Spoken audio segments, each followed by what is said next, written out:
How to recover call history in WhatsApp application. Hello everyone, welcome back to our channel and today we are back again with a new video. So without any delay, let's get into it. For that, firstly open File Explorer on your device and you will see the option of internal storage or simply click on the option of device storage. After that, click on Android, go to Media and here you need to search for the option of com.whatsapp.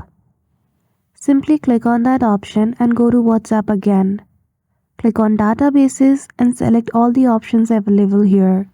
Click on Select All at the top right corner, go to More option at the bottom right corner and click on Copy. Once the data has been copied, again choose Android. Then after go to Media again, choose com.whatsapp.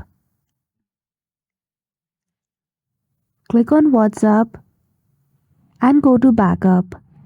You simply need to choose the option of Paste to here. And that's it.